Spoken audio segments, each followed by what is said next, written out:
दिल्ली सल्तनत का तथ्यात्मक विश्लेषण नामक सीरीज़ का आज ये थर्ड एपिसोड है। पिछले 2 एपिसोड जो निकले उनमें अपन ने इंट्रोडक्टरी पार्ट को, जो परिचयात्मक हिस्सा था, उसको ठीक से आपने देख लिया था। अब थर्ड पोर्शन में आज से स्टार्ट कर रहा हूँ, बहुत लंबी चौड़ी भूमिका लिए बिना। देखो, ये जो सीरीज़ आपके सामने जो इंट्रोड्यूस किया है मैंने, ये यूँ समझ लीजिए कि महत्वपूर्ण तथ्यों का संकलन है, जिसको मैं शॉर्ट नोट्स के रूप में प्रोवाइड करता हूँ। और 3 तरह से नोट्स हम लोग अपने रेगुलर क्लासेस जो एप्लीकेशन पे चल रहा है वहाँ प्रोवाइड करते हैं। एक क्लास तो होती जो बुक्स की कमी को पूरी करती, जितनी भी भारत में अच्छी बुक्स इंग्लिश और हिंदी का टेक्स्ट चल रहा है इस समय, उन सबका मैटर सावधानीपूर्वक जो कंपाइल किया गया है, एररलेस जो मैटर है, वो काफ़ी थोड़ा सा ब्रॉड एंड लार्ज सा मैटर होता है। और दूसरा मैटर होता है उसका ब्रीफ, उसका सार संक्षेप, जिसको हम शॉर्ट नोट्स कहते हैं। और ये जो सीरीज़ है ये माइक्रो नोट्स है। माइक्रो नोट्स का मतलब है वन लाइनर, जो आपको क्विक रिवीजन शीट्स जो होती हैं। तो इस थर्ड एपिसोड की मैं शुरुआत करूं, सबसे पहले आप सभी लोगों का मैं स्वागत करता हूं जो भी इस क्लास को देखते हैं। देखो, एक महत्वपूर्ण प्रश्न हमारे सामने आता है कि वो सुल्तान कितने हैं संपूर्ण दिल्ली सल्तनत के अंदर जो अपने आरंभिक काल में, याद रखिएगा, दास रहे। अपने आरंभिक काल में दास रहे। इनमें 3 नरेश हैं, 3 सुल्तान है। देखो, पहला जो वंश है दिल्ली सल्तनत का, उसको आप स्लेव डायनेस्टी के नाम से भी पुकारते हैं। अब भाई, स्लेव डायनेस्टी का मतलब क्या है? जिसको हम कहते हैं गुलाम वंश। पहली बात तो इसको गुलाम वंश कहना गलत है, क्योंकि जिसको आप गुलाम वंश कह रहे हो उसका काल है 1206 से लेकर 90 एडी तक, यानी कि पूरे 84 वर्ष तक इसने शासन किया। इसमें कुल 11 सुल्तान रहे। इन 11 सुल्तानों में से मात्र 3 सुल्तान अपने आरंभिक काल में गुलाम रहे थे। बाद में उन्हें दासता से मुक्त कर दिया गया। कुतुबुद्दीन ऐबक, इल्तुतमिश या बलबन है। तो गुलाम वंश कहने का जो मतलब ये निकल रहा है कि पूरा का पूरा जो रॉयल डायनेस्टी था वो स्लेव रहा। 11 में से मात्र 3 गुलाम रहे, और वो भी मात्र केवल अपने आरंभिक काल में गुलाम रहे। तो जो सुल्तान अपने आरंभिक काल में गुलाम रहे, दास रहे, वो असल में 3 है: कुतुबुद्दीन ऐबक, इल्तुतमिश एवं बलबन। प्रथम सुल्तान जिसने खलीफा से स्वीकृति प्राप्त करी। आप लोग जानते हैं कि जो मुस्लिम जो शासन जो तंत्र है, क्योंकि हदीस के अंदर कहीं पर भी जो मुस्लिम संवैधानिक जो कायदे हैं, नियम कायदे हैं, उनमें कहीं पर भी सल्तनत, बादशाह या सुल्तान का जिक्र नहीं है। क्योंकि तमाम जो मिल्कियत है, जो पैन इस्लाम है, जो सर्व इस्लाम है, पूरी दुनिया में कहीं का भी हो, उन सब का एकमात्र जो अधिपति है वो खुदा है। और धरती पर उसका जो नायब है, धरती पर उसका जो रिप्रेजेंटेटिव है, वो खलीफा है। अब खलीफा ने, चूंकि खलीफा के लिए एक ही टाइम पर दुनिया के तमाम सुदूरवर्ती कोनों में जहां पर कि इस्लाम का झंडा बुलंद हुआ, वहां पर जाकर शासन करना पॉसिबल नहीं था, तो उसने अपने उन रिप्रेजेंटेटिव्स को भेजा या नियुक्त किया जो इस्लाम की पताका की उससे स्वीकृति लेकर लश्कर के साथ गए, दूर दराज के इलाकों को जीता, वहां पर अपना साम्राज्य स्थापित किया। किस नाम पर? कि हम इस्लाम का प्रचार प्रसार करेंगे, बाय हुक और बाय क्रुक। लेकिन ऐसा उन तमाम लोगों पर ही लागू नहीं है जिन सब ने क्षेत्र जीते, क्योंकि उनमें से कुछ एक लोग थे जो खलीफा की जानकारी से दूर तक गए। कई लोग ऐसे भी थे जो स्वेच्छा से गए, या उन्हें अनायास या आकस्मिक तौर पर कहीं का राज्य प्राप्त हो गया, प्रदेश प्राप्त हो गया। लेकिन इस्लाम की एक जो बड़ी खूबी है, इस्लाम किसी भी राष्ट्र का हो, मुसलमान किसी भी भूभाग पर रहता हो, जो आस्था उसकी मक्का मदीना के प्रति है, वही आस्था जो मतलब खुदा, मक्का मदीना, तो जनता में, आवाम में, मिल्लत में या रैयत में किसी भी विजेता की वैधानिक स्वीकृति, उसकी सॉवरेनिटी जो है, संप्रभुता जो है, वो तब तक अधूरी मानी जाती थी जब तक कि खलीफा ये खलीफा को धरती पर इस्लाम में खुदा के बाद के प्रतिनिधि के तौर पर देखा गया है। शारीरिक एक मॉर्फोलॉजिकल जो रिप्रेजेंटेटिव है उसके तौर पर देखा गया है।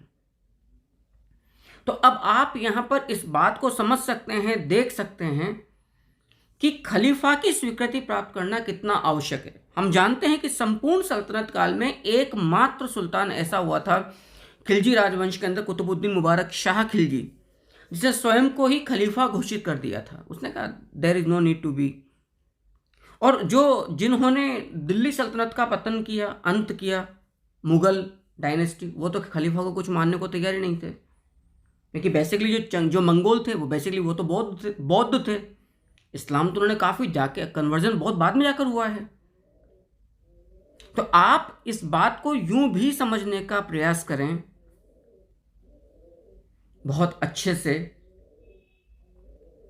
कि प्रथम सुल्तान दिल्ली सल्तनत का जिसे खलीफा से स्वीकृति प्राप्त हुई, याद रखिएगा वो सुल्तान कौन था? इल्तुतमिश। अब आप सोचिएगा कि ये सीरीज कितनी इंपॉर्टेंट है आपकी दिल्ली सल्तनत के प्रति, मध्यकालीन भारतीय इतिहास के प्रति समझ बढ़ाने के लिए। I think you are getting me properly. प्रथम इमारत जो मंदिरों के ध्वंसावशेषों पर निर्मित की गई। अब बड़ा ताज्जुब होता है कि इसको भारत की प्रथम इस्लामिक पद्धति पर आधारित पूर्णतया प्रथम इस्लामिक इमारत के नाम से भी जाना जाता है। इसको हिंदुस्तान की प्रथम मस्जिद भी कहा गया है, जो कि शुद्ध रूप में इस्लामिक पद्धति पर है। ये बड़ा कॉन्ट्राडिक्टरी या विरोधाभासपूर्ण तथ्य है। कुव्वत उल इस्लाम, कुतुबुद्दीन ऐबक के द्वारा निर्मित, लेकिन यह भी मंदिरों के ध्वंसावशेषों पर निर्मित की गई है कुव्वत उल इस्लाम। सच्चाई यह है कि इस्लाम जब भारत में आता है तो वो सिर्फ तलवार और अपना लाव लश्कर लेकर ही आए थे। प्रथम सुल्तान जिसने दिल्ली सल्तनत को गजनी के पैतृक दावे से पृथक कर उसे वैधानिक संप्रभुता प्रदान करी। जैसे मैंने कहा था आपको शुरुआत में, जो पिछले 2 एपिसोड्स जो निकले हैं इस सीरीज के, कि मुइजुद्दीन मोहम्मद बिन साम शिहाबुद्दीन मोहम्मद गोरी के 3 वैसे तो हजारों दास थे, कि निसंतान था, बेऔलाद था, लेकिन उसके 3 प्रमुख योग्य दास थे। गजनी में ताजुद्दीन यलदौज, नासरुद्दीन कुबाचा सिंध में, और हिंदुस्तान की जागीर या प्रदेश कुतुबुद्दीन ऐबक के पास था। इनमें क्योंकि गजनी इनका वतन, मादरे वतन था, मदरलैंड था, तो वहाँ के प्रशासक होने के नाते ताजुद्दीन यलदौज अपने आप को मोहम्मद गोरी का वैधानिक उत्तराधिकारी मानकर हिंदुस्तान की मिल्कियत या हिंदुस्तान की जागीर पर भी अपनी संप्रभुता का दावा ठोकता था कि भाई इस तुर्क हम लोग यहीं से गए, हमने हिंदुस्तान को जीता, और कुतुबुद्दीन ऐबक को चाहिए कि वो मेरे सबऑर्डिनेट के रूप में हिंदुस्तान का शासन करे। कुतुबुद्दीन ऐबक इसके लिए तैयार नहीं था। तो जब तक ताजुद्दीन यलदौज से छुटकारा नहीं पालोगे, जब तक आप मतलब दिल्ली सल्तनत को जब तक गजनी के इस संप्रभुता के दावे से छुटकारा नहीं मिल जाएगा, उसकी सॉवरेनिटी या उसकी संप्रभुता की मतलब क्या कहना है, लीगल जो उसका जो एक जो कैरेक्टर है वो एस्टेब्लिश नहीं होगा। तो ताजुद्दीन यलदौज को 1215 ईस्वी में पानीपत के तृतीय युद्ध में इल्तुतमिश ने न केवल परास्त किया, बंदी बना के बाद में उसको मार दिया गया था। और इस प्रकार से वो इल्तुतमिश ही था दिल्ली का पहला सुल्तान जिसने गजनी के दावे से की हवा निकाल दी और दिल्ली सल्तनत की संप्रभुता को वैधानिक स्वरूप प्रदान किया। इसीलिए इल्तुतमिश को, यह भी याद रखिएगा, इसीलिए इल्तुतमिश को दिल्ली सल्तनत का एक्चुअल फाउंडर या वास्तविक संस्थापक भी कहा जाता है। अब आप सोचिएगा, इस तराइन के तृतीय युद्ध में जो 1215 ईस्वी में ताजुद्दीन यलदौज को जो परास्त किया गजनी के प्रशासक को, तो के निजामी ने बड़ी अच्छी बात कही है। इल्तुतमिश के लिए यह दोहरी विजय थी। 1215 ईस्वी में पानीपत के तृतीय युद्ध में उसकी सत्ता को ललकारने वाला सबसे भयंकर शत्रु का विनाश और गजनी से अंतिम रूप से संबंध विच्छेद हो जाता है। फलस्वरूप दिल्ली का स्वतंत्र अस्तित्व भी निश्चित हो गया। प्रथम सुल्तान जिसने दिल्ली सल्तनत को प्रशासनिक एक रूपता, एडमिनिस्ट्रेटिव मोनोपोली प्रदान करी। हम बार बार मैं जो कहता आया हूँ, कौन है साहब वो इल्तुतमिश। वो इल्तुतमिश है जिसने दिल्ली सल्तनत को प्रशासनिक एक रूपता प्रदान करी, और इसीलिए उसको, क्योंकि उसी ने पहली बार अरबी ढंग के सिक्के चलाए। हमने देखा था टंका और जीतल। टंका चांदी का सिक्का है और एक टंका में 48, याद रखिएगा।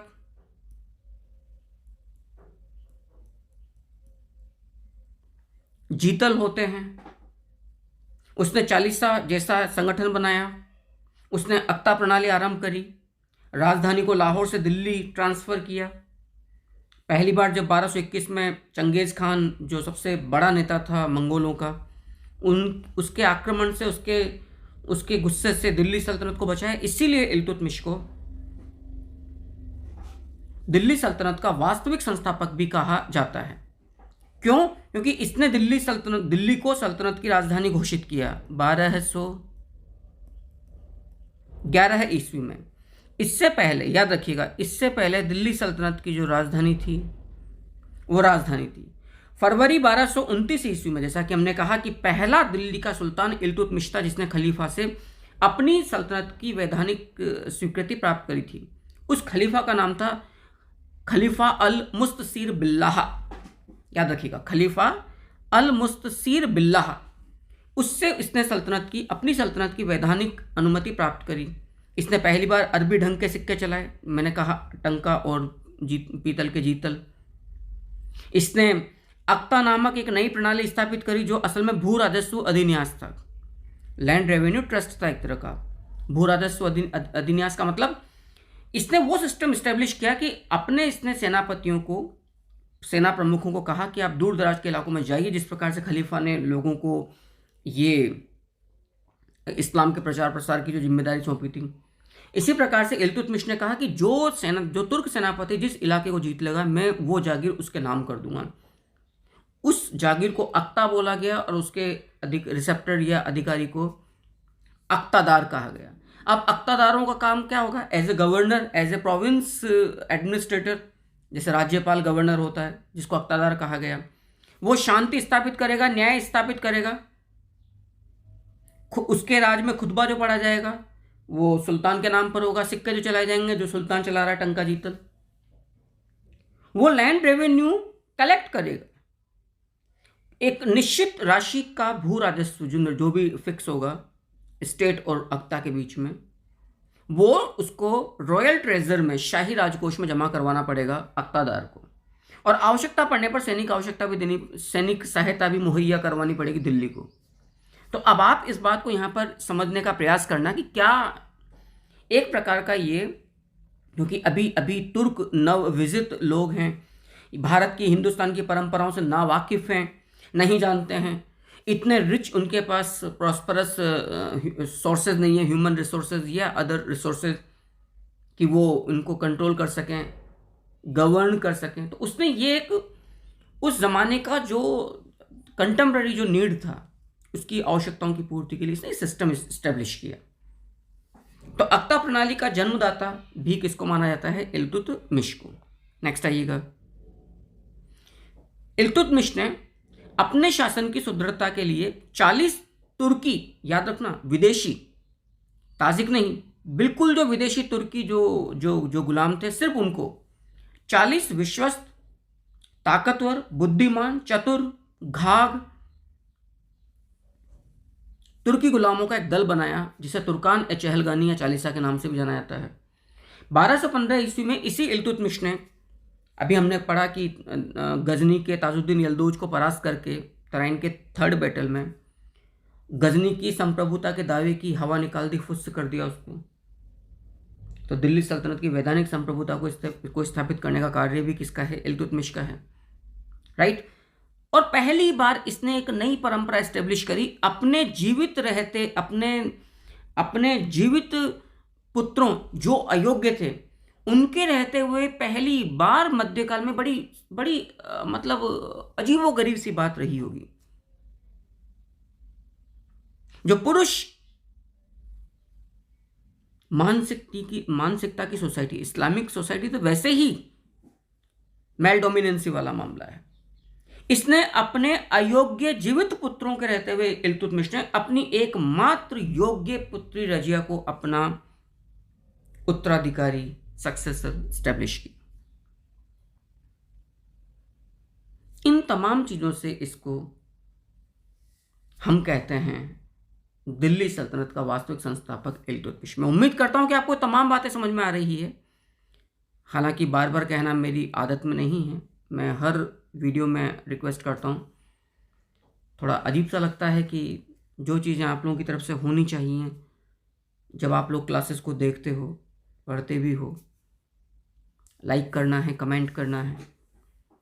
अब आज की इस क्लास का मैं अंतिम जो हिस्सा है वो ले रहा हूं कि प्रमुख डिपार्टमेंट्स संपूर्ण सल्तनत काल में किस किस के काल में नए विभाग सृजित किए गए।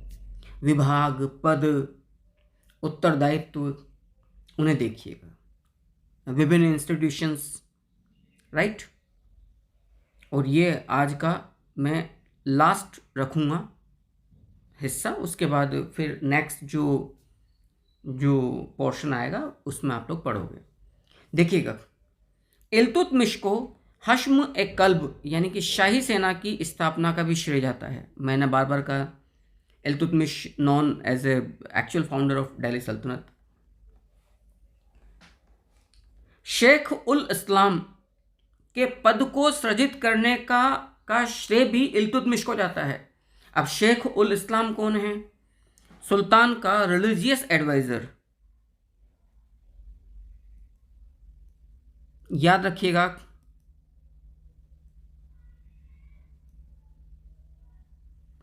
रिलीजियस एडवाइजर यानी कि धार्मिक सलाहकार।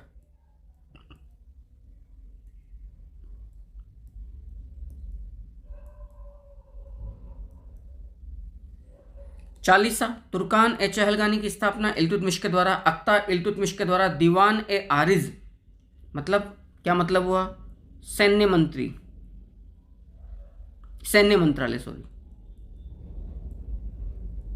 सैन्य मंत्रालय जिसका प्रधान कहलाया करता था सैन्य मंत्री आरिज ए ममालिक।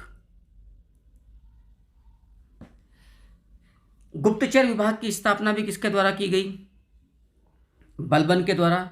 और शिक नामक एडमिनिस्ट्रेटिव यूनिट, शिक नामक प्रशासनिक इकाई, इस बात को भी याद रखिएगा, शिक नामक प्रशासनिक इकाई की जो स्थापना है वो भी की गई किसके द्वारा?